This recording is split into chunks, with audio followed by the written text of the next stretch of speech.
Hello and welcome back. We're so happy to have you with us here as we continue to study through the Bible with these videos. We're in the book of Colossians and we're up to chapter 4 now.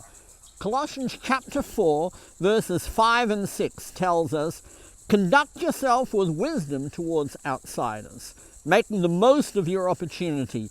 Let your speech always be with grace, as though seasoned with salt, so that you will know how you should respond to each person." Now, earlier in the book of Colossians, we've seen how we needed to act as Christians. We've seen how we needed to act towards God. Now Paul is telling us how we are to act in regard to other people, towards those who are not Christians. Now notice how it says there in verse 5, "Conduct yourself with wisdom towards outsiders, making the most of your opportunity." So what he's talking about is that how we live our life in view of how we treat those who are not believers yet. Now the word that he uses here for this conduct is translated in the New King James versions as walk. It says walk in wisdom. And that very much is like what we read over in the book of Ephesians, chapter 5, verses 15 and 16, where it says there, "Therefore, be careful how you walk, not as unwise men, but as wise, making the most of your time, because the days are evil." So whenever we read this idea of walking, it is this idea that we see here in Colossians. This is how we conduct ourselves, how we live our lives. So we're to be wise when we are dealing with those outside the church, those who don't know that Jesus Christ is the Lord and Savior, those who haven't been saved yet. We have to make the most of the opportunities that God has given us, because we have a finite time here on earth. And so we have to be wise in doing that. And in verse 6 of Colossians 4, it says, "Let your speech always be with grace, as though seasoned with salt, so that you will know how you should respond to each person."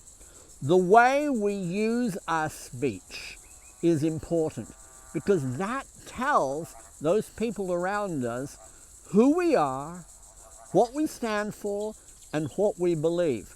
Paul wrote in the Ephesian letter this way, in Ephesians chapter 4 and verse 29, "Let no unwholesome word proceed from your mouth, but only such a word that is good for edification according to the need of the moment, so that it will give grace to those who hear." We have to be careful with our speech. We live in a world where people are very careless about the language they use. They use unwholesome, cursing words, words designed to hurt. But that's not how we use our speech. Our speech isn't for pulling people down, but it's for edifying people. That means building people up. And it's to give grace to those who hear. Now we know that grace is unmerited favor. It's what we have from God. We don't deserve to be saved. But when we use our speech to outsiders, we need to use our speech with grace. Back to our Colossians chapter 4, verse 6 again. Let your speech always be with grace, as though seasoned with salt. We have to have graceful speech. And as we have a meal and we sprinkle salt on it, that enhances the flavor.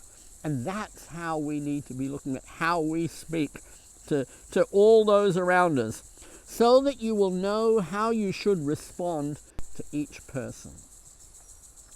Jesus Christ came to seek and save the lost. He gave us the commission to continue on that. We read in Matthew chapter 28 in verse 29, "Go therefore and make disciples of all the nations." That's our job, and we do that through our speech, our graceful speech that is seasoned, as it were, with salt. The Apostle Peter says it this way in 1 Peter chapter 3 and verse 15. But sanctify Christ as Lord in your hearts, always being ready to make a defense to everyone who asks you to give an account for the hope that is within you, yet with gentleness and reverence. You see, we have the opportunity to make a difference in the lives of the people that we are around, and we do that through our speech. The way we talk tells people what sort of person we are. If we treat them with respect and we season our speech with grace as we season our meals with salt, they will notice the difference, and whatever we say will have much greater effect. It's been said that I'd rather watch a sermon lived than hear a sermon spoken. And this is the sort of thing that it's talking about. We individuals can make a big difference to those around us. And the way we do it is through our speech. James tells us in James chapter 1, verse 19, "This you know, my beloved brethren, but everyone must be quick to hear, slow to speak, and slow to anger." The way we use our speech tells the world who we are. Are we disciples of Jesus Christ? Well, use our speech in the way that Jesus used his speech. Use it to build people up rather than to put people down. Well, our time's up. Thank you so much for being with us once again.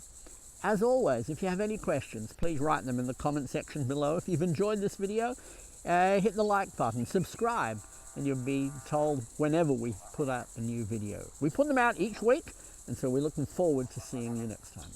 Thank you, and goodbye for now.